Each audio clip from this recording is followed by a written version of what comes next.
गोविंद हरे मुरारे नाथ नारायण वासुदेवा श्री कृष्ण गोविंद हरे मुरारे हे नाथ नारायण वासुदेवा हे नाथ नारायण वासुदेवा हे नाथ नारायण वासुदेवा हे नाथ नारायण वासुदेवा हे नाथ नारायण वासुदेवा श्री कृष्ण गोविंद हरे मुरारे हे नाथ नारायण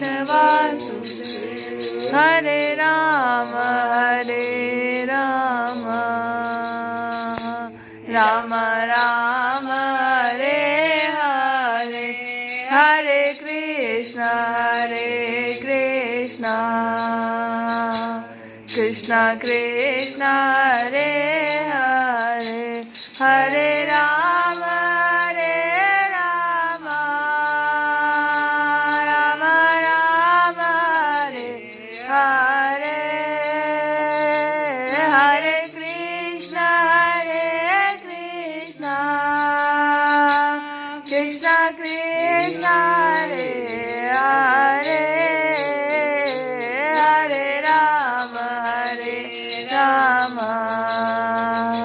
राम राम हरे हरे हरे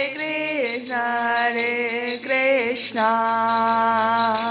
कृष्ण कृष्ण हरे हरे। जय श्री कृष्ण। कल की कथा में हम लोग सुन रहे थे कि किस प्रकार से बलराम जी अपने भाई से और रुक्मिणी जी से ज्ञान की चर्चा किए। अब आगे की कथा में हम लोग सुनेंगे कि सुखदेव जी कहते हैं, परीक्षित, जब बलराम जी ने इस प्रकार समझाया तब परम सुंदरी रुक्मिणी जी ने अपने मन का मैल मिटाकर विवेक बुद्धि से उसका समाधान किया।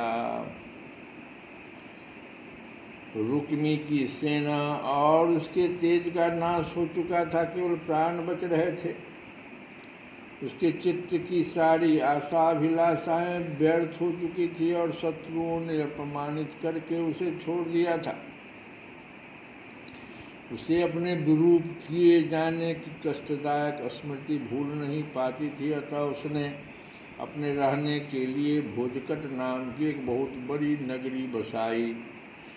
उसने पहले ही यह प्रतिज्ञा कर ली थी, वो नहीं लौटा, अपने राज्य में नहीं लौटा और भोजकट नाम की एक बहुत बड़ी नगरी बसाई और प्रतिज्ञा किया कि दुर्बुद्धि कृष्ण को मारे बिना और अपनी छोटी बहन को लौटाए बिना मैं कुंदिनपुर में प्रवेश नहीं करूंगा। इसलिए क्रोध करके वह वहीं रहने लगा, भोजपुर में, भोजकट में। परीक्षित, भगवान श्री कृष्ण ने इस प्रकार सब राजाओं को जीत लिया और विदर्भ राजकुमारी रुक्मिणी जी को द्वारिका में लाकर उनका विधिपूर्वक पानी ग्रहण किया। हे राजन, उस समय द्वारिकापुरी में घर घर बड़ा ही उत्सव मनाया जाने लगा। क्यों न हो, वहाँ के सभी लोगों का यदुपति श्री कृष्ण के प्रति अनन्य प्रेम जो था। वहाँ के सभी नर नारी मणियों के चमकीले कुंडल धारण किए हुए थे। उन्होंने आनंद से भरकर चित्र विचित्र वस्त्र पहने दुल्हा और दुल्हन को अनेकों भेंट की सामग्रियां उपहार में दी। उस समय द्वारिका की अपूर्व शोभा हो रही थी। कहीं बड़ी बड़ी पताकाएं बहुत ऊंचे तक फहरा रही थी। चित्र विचित्र मालाएं, वस्त्र और रत्नों के तोरण बंधे हुए थे। द्वार द्वार पर दूध, खील आदि मंगल की वस्तुएं सजाई हुई थी। जल भरे कलश, अर्गजा और धूप की सुगंध तथा दीपावली में बड़ी ही विलक्षण शोभा हो रही थी। दीपावली से बड़ी मित्र नरपति आमंत्रित किए गए थे। उनके मतवाले हाथियों के मद से द्वारिका की सड़क और गलियों का छिड़काव हो गया था। प्रत्येक दरवाजे पर केलों के खंभे और सुपारी के पेड़ रोपे हुए बहुत ही भले मालूम होते थे। उस उत्सव में कुतूहल बस इधर उधर दौड़ धूप करते हुए बंधु वर्गों में कुरु, सृंजय, कैकई, विदर्भ, यदु और कुंती आदि वंशों के लोग परस्पर आनंद मना रहे थे। जहाँ तहाँ रुक्मिणी हरण की ही गाथा गाई जाने लगी। उसे सुनकर राजा और राजकन्याएं अत्यंत विस्मित हो गई।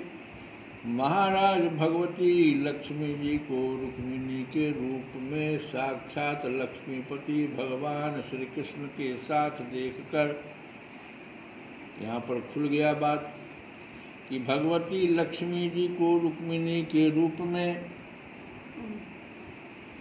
साक्षात लक्ष्मीपति भगवान श्री कृष्ण के साथ देखकर द्वारिकावासी नर नारियों को परम आनंद हुआ।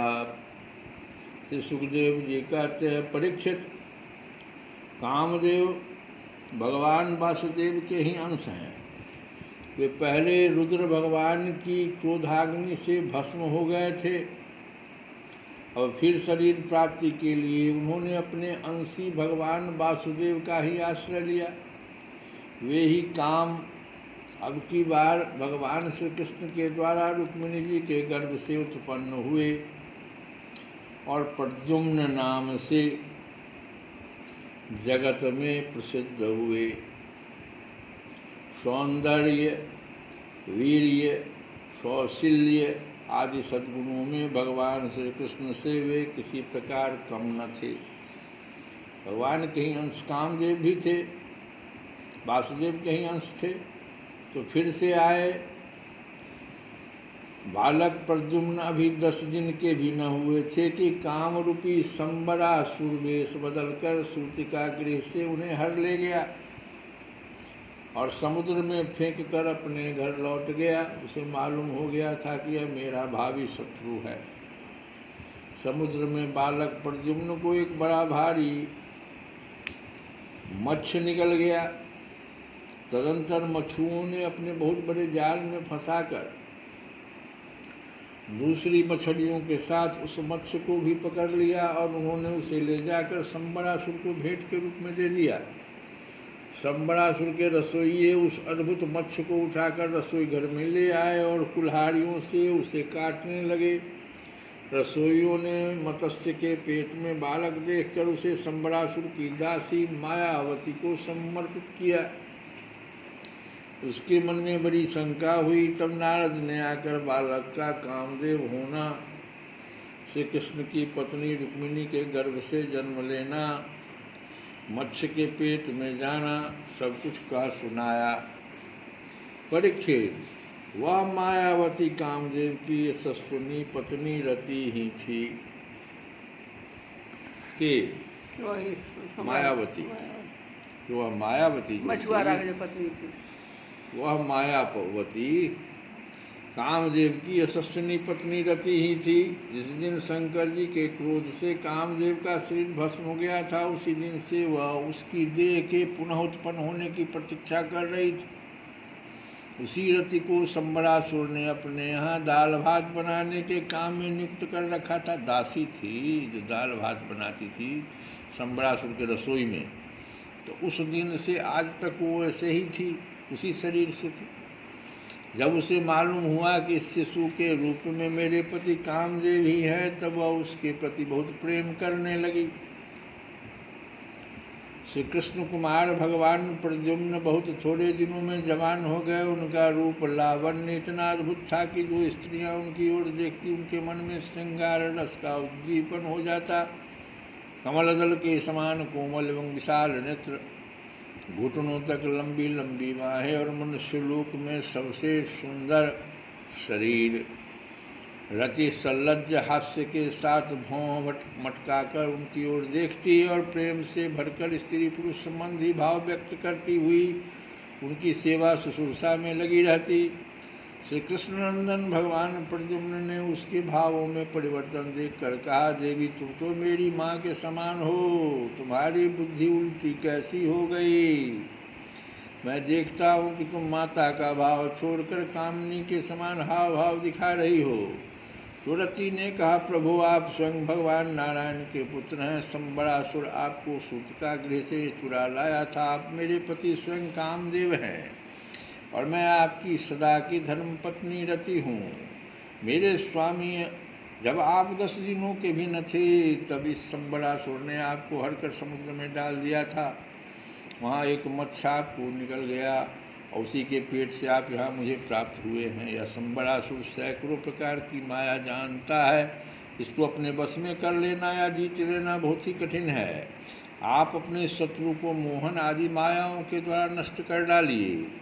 स्वामिन, अपनी संतान आपके खो जाने से आपकी माता पुत्र स्नेह से व्याकुल हो रही है। वे आतुर होकर अत्यंत दीनता से रात दिन चिंता करती रहती है। उनकी ठीक वैसी ही दशा हो रही है जैसी बच्चा के खो जाने पर कुरड़ी पक्षी की अथवा बछड़ा खो जाने पर बेचारी गाय की होती है।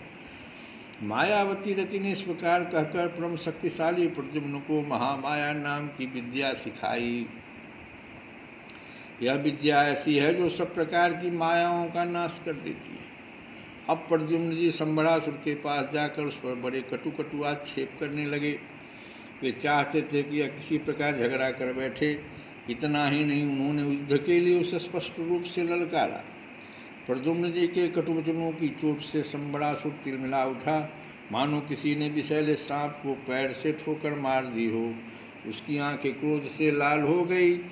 वह हाथ में गदा लेकर बाहर निकल आया। उसने अपनी गदा बड़े जोर से आकाश में घुमा और इसके बाद प्रद्युम्न जी पर चला दिया। गदा चलाते समय उसने इतना कर्कश सिंहनाद किया मानो बिजली कड़क रही हो।